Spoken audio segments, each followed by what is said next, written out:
Hey everybody, Dr. Derek Alessi, and I want to talk about the second half of your routine in order to have a successful day.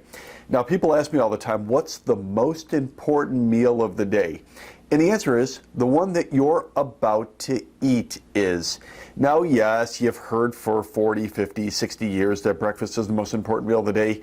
And when I broke that down in a video a couple months ago, yes, we've all heard it, but the problem is it was made and paid for and published by Post Corporation and General Mills.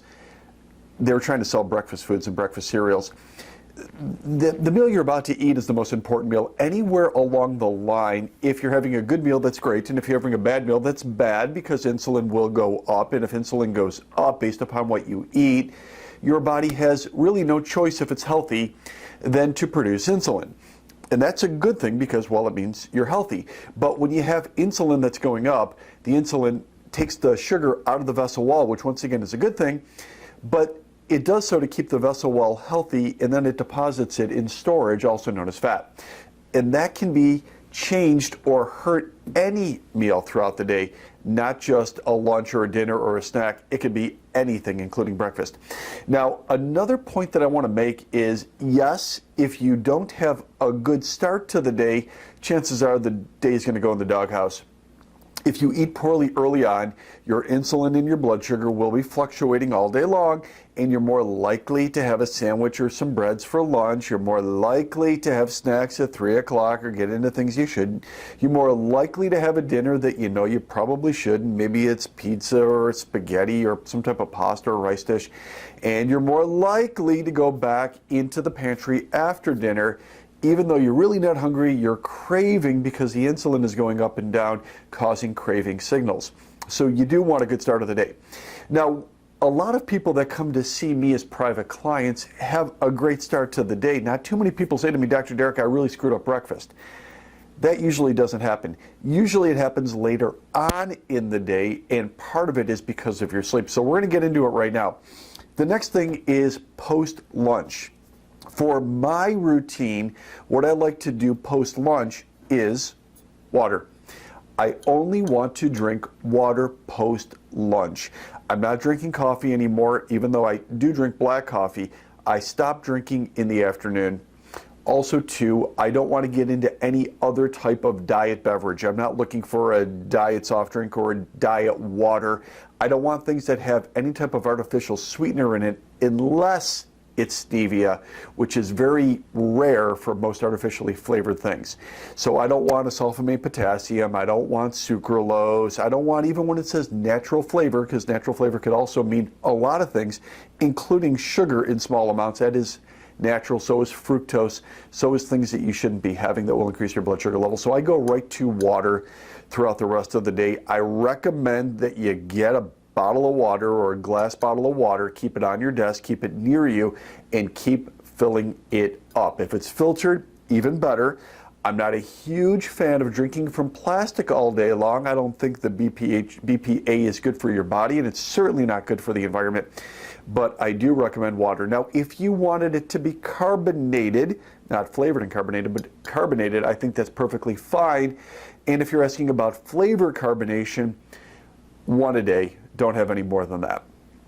Now, also too, if I'm really trying to burn a lot of body fat, and I do work out in the morning, I want to do something else in the afternoon or evening. One of two options. Option number one is if I get some time, maybe 4, 5 o'clock, which I have that time now. I don't have it normally during non-state mandate be away from people times. And when my kids are in school, they're so busy with activities, I immediately have to pick them up and bring them to some type of place. But right now I have the time, so I'm doing cardio again at about 5 p.m., which is before dinner. And it's not elaborate. It can be one of a couple things. Either 30 minutes slow cardio. It could be on a bike, it could be on an elliptical, it could be on a treadmill, although as many people know, treadmill's not my favorite because it beats up on the joints and it doesn't burn that much fat. It could be a rower, it could be many different things. That's one way to do it. Right now, if you don't have access to any equipment, you could go outside and just walk for 30 minutes, and it's been very nice outside as well.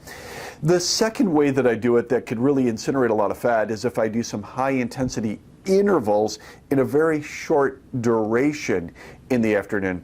And for me, that might be 30 seconds going extremely fast on a bike or on a rower, and then going slow for about 60 seconds. Now, when I say extremely fast, I don't just mean pedal, pedal, pedal. I mean, I pretend that I'm being chased by wolves. I pretend that I'm being chased by tigers or lions, and I must get away. That's how I pedal or row during that 30 seconds. And then for the off interval, I go slow. I'm just catching my breath. I'm allowing my heart rate to come back down. And when you do that, I'm able then to do the next interval. If you're just starting off, just do it one time. So 30 seconds fast and then slow and you're done.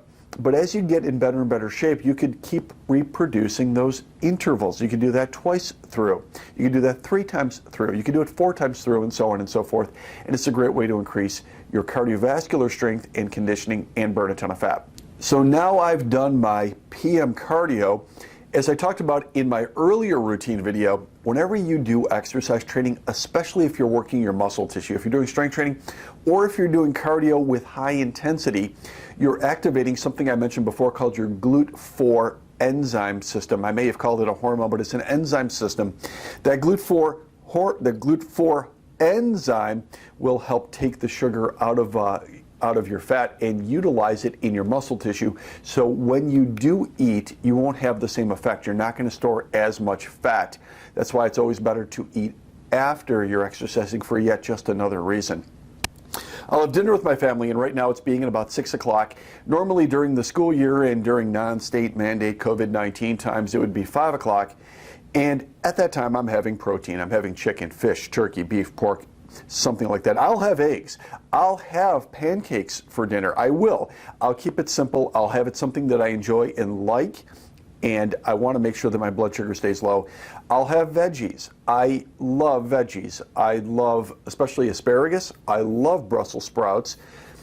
I enjoy cauliflower, but don't have it as often. Green beans we have quite a bit, and I love broccoli, especially when flavored with a couple different things. Number one, for all those vegetables, I'm sauteing them in liquid gold in the macadamia nut butter because it is so delicious. Nut butter oil. It is so delicious, tastes like butter, but it has the right amount of flavor, and it's even healthier for you than olive oil. In addition to that, though, I'm also using salt. And when I use salt, I don't just mean table salt, but I like using pink Himalayan salt for the reason that it's higher in iron than even table salt. Now, table salt is fine. And you might be hearing, well, I've heard for 90 years I should reduce my salt intake. And I will tell you, if you're exercising and drinking a lot of water, chances are you need to increase your salt intake of real NaCl salt, which is sodium chloride salt, not preservative-based salt, which is sodium potassium or sodium sulfates or sodium nitrates. Not that stuff, not things in a can, a bag, or a box that's used to preserve things in a shelf in New Jersey for 17 years. Not that, but real table salt or pink Himalayan salt. There is no adverse health effects from that. From blood pressure to cardiovascular health, it'll do nothing but increase it. Use that, or the other trick is to use garlic salt. Delicious, tastes great, especially if you like garlic, and well, if you're even remotely Italian, you're gonna love garlic. Cook that and you will love vegetables, even if you think vegetables are not your thing, or you don't enjoy them, or you still have a palate of an 11-year-old. Whatever that is, it improves when you cook them the right way and you make them more exciting. So use the salt, use the mac nut oil, and use the garlic or the garlic salt. After dinner, that's it. I don't want you to eat again. Now, once again, if I wanted to burn more fat and I didn't do a PM cardio session before I ate, I would do it after I ate. They're both very effective, but for different reasons. Before I ate, as I mentioned, it activates my GLUT4 hormone, or GLUT4 enzyme, sorry to keep saying that, enzyme system, so that I don't store as much fat. If it's after dinner, I'm dumping out the sugar glycogen from my liver, which is good, by the way. I'm taking the sugar out of my liver because I'm doing cardio then. So when I do go to sleep, I'm going to burn more fat, and I'm also going to sleep in a deeper state because I don't have as much insulin fluctuation. So that's another secret that I would do. I wouldn't do the pre-dinner cardio during the normal school year. I would do it after I ate to really accelerate my fat loss. And lastly, we get into bedtime. Now, for me, it's early. It's 8:30 or 9 o'clock. It is early, and people like to tease me about it. But they're not around to tease when I wake up in the morning at 2:45 or 2:50, 3 o'clock at the absolute latest, even without an alarm clock.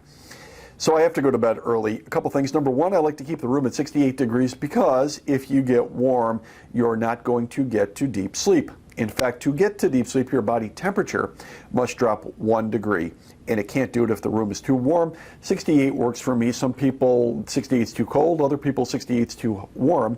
You have to kind of feel it out, but 68 works perfectly for me. On top of it, I like to sleep with a weighted blanket. If you've never tried it before, it can be fantastic, or you could not like it at all. There's really no in between, but it seems like about 80 to 85% of people that try it love it. It gives you some pressure, which is good and helps you sleep better.